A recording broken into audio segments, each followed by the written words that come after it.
So, there's been an international pandemic, economic instability, police brutality, the media circus, government incompetence, killer locusts, farmer protests, alien sightings, soul losers, and just general irritation with life. So, what's on your mind right now? I know, Christmas music. Hi, I'm Chris Jason, and if you haven't heard of me, so anyway, a year ago, Mervin Thomas of the Audiophile School of Sound Engineering and Christopher Stanley of Christopher Stanley asked me to help arrange a few Christmas covers for the band.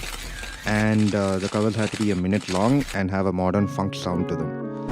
So I found this project really interesting to work on, and we also had some monster players like Derick McArthur and Blessen Sabu. And we also received some validation from one of the bands that inspired us, so that was cool, I guess. So anyway, here are some techniques and ideas that we use to get that sound, and you can use them too. So first off, setting the vibe. So every genre of music has a particular set of conventions, sounds, styles, harmonic choices, and so many other things.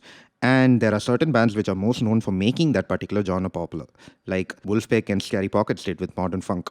If you look at Wolfpack and Scary Pockets closely, they have a particular aesthetic which is brought together by their musicians, their songwriting, and their arranging style, and also the general direction of those projects, which a lot of people, seem to like. So we don't mean to copy that style just for the views, even though it would be a good idea, but appropriate it or approximate it as an homage and also add our own twist to it. So we have a monster bass player, and we add a vintage EP, and then we have some clean funk guitar, and then your 4 on the floor drums with those 16 note hi-hats. You go down in history.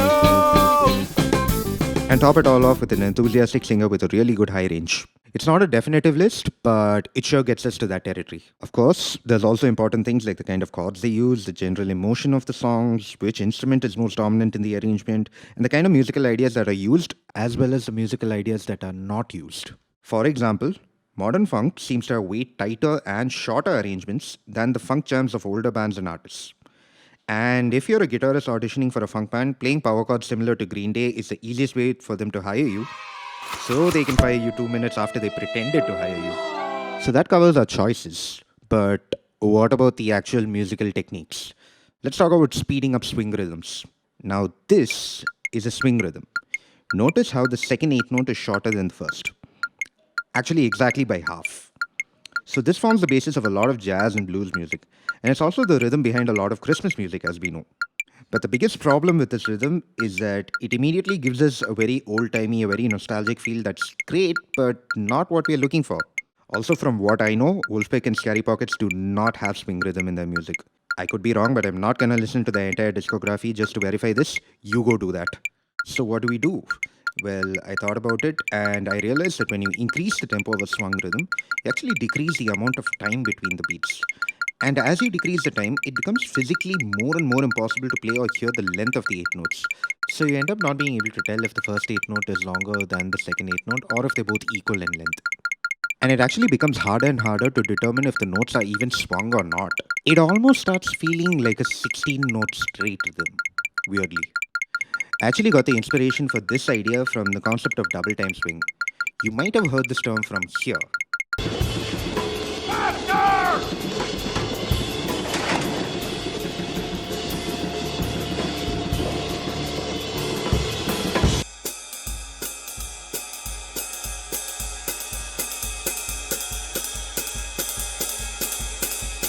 So if you can speed up swing rhythms to sound more like straight 16 note rhythms, you can actually alter the phrasing of the melody slightly and you'll be able to sing the song to a straight rhythm, no problem. We ended up doing this for 2 out of the 3 videos we did. Rocking around the Christmas tree, have a happy holiday.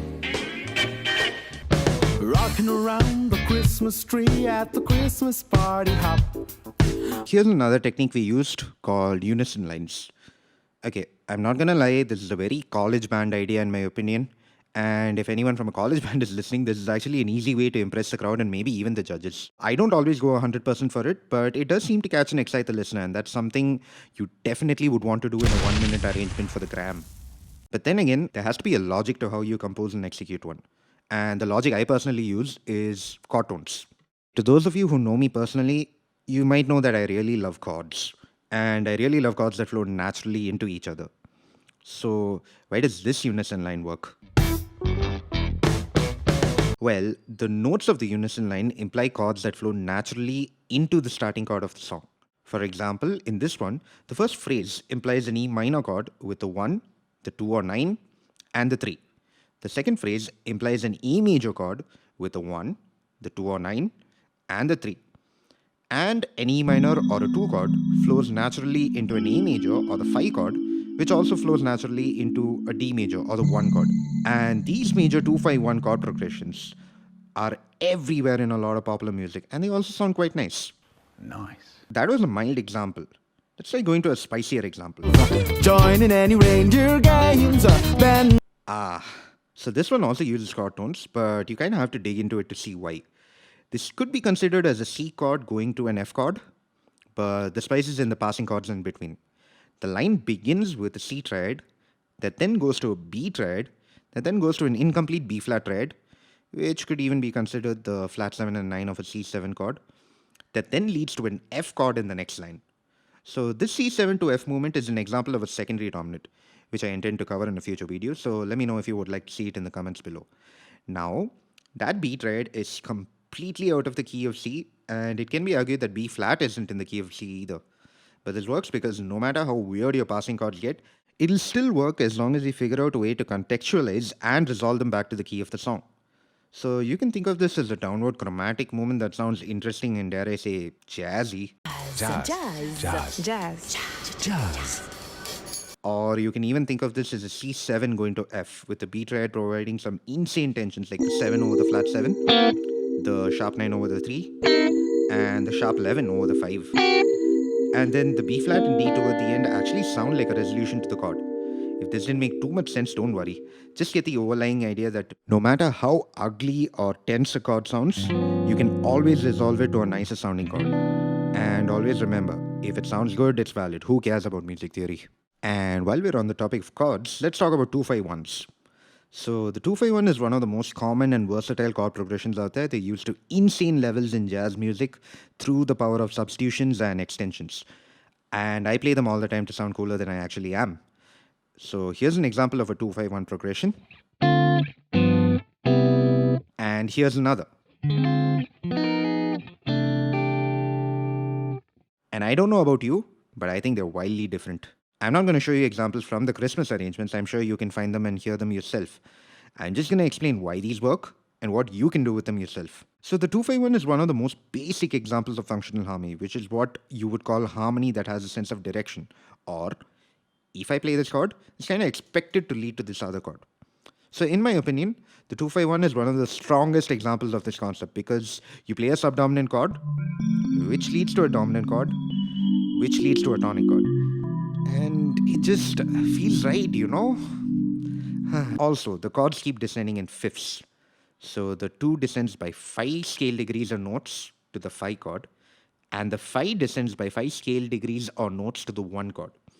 And to those of you nerds who actually know what the circle of fifths is, you'll realize that these huge jumps are actually right next to each other on the circle of fifths. And then you might realize that chords that are right next to each other on this mystic spiral might actually sound good together, and that you too could use its voodoo powers for good, unless it sucks you into itself, into its dark recesses, and you are sucked into a void where you can only move along in fifths, or worse, fourths, and all you can think about are spirals. Oh, also, if you're in a certain key, like say C, you can play the 2-5-1 that leads to say A flat, and voila, you've now re-established the key center as A flat.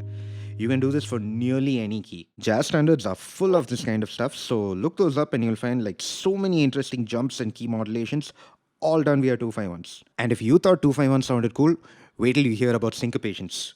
So syncopations are basically an accent on a beat that's not the downbeat. That's literally it. Ooh, better watch out, you better not cry. You will get a sentimental feeling when you hear voices singing Let's Be Jolly Town. Yeah.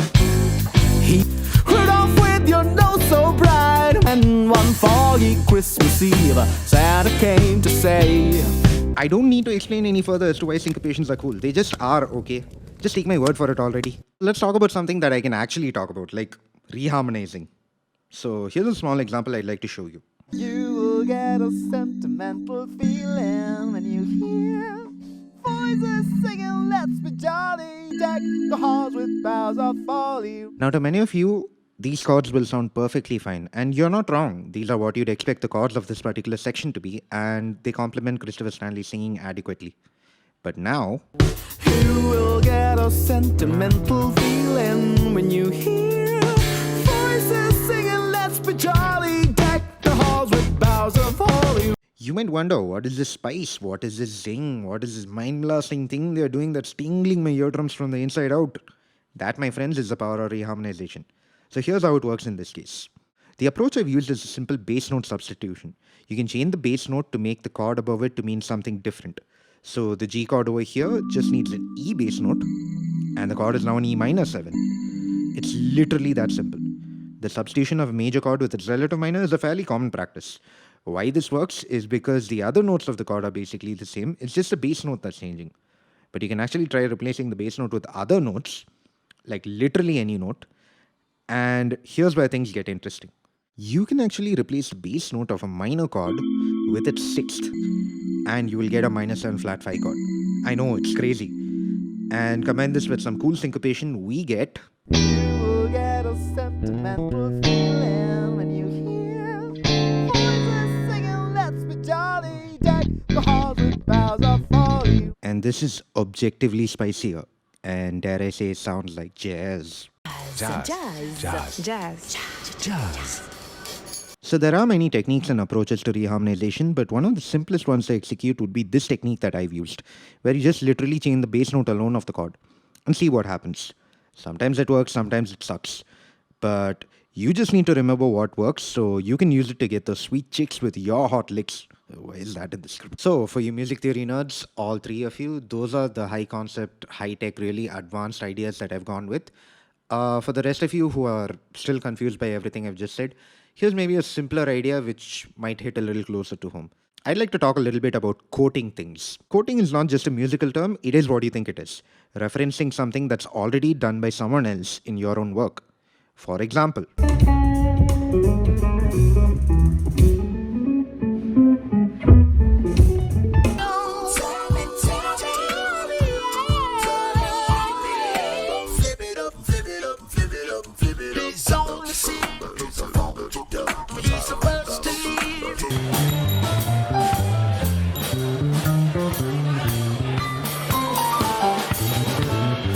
in this project, we've had a couple of quotes that may or may not have been picked up on by you guys.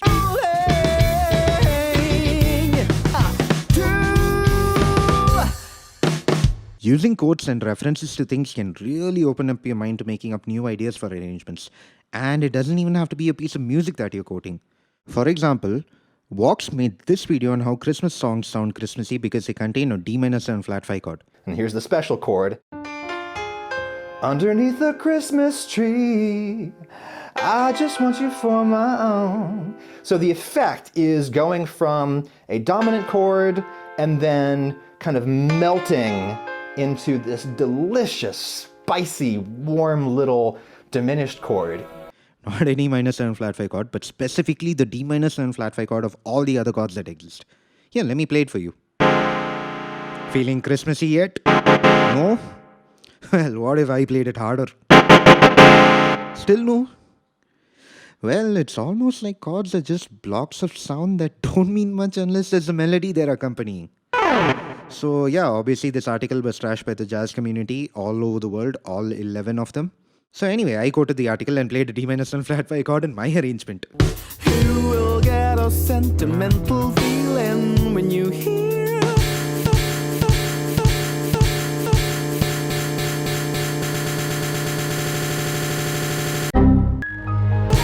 I know this seems silly and almost spiteful to an honest mistake made by some overworked Vox employee, but my point is this.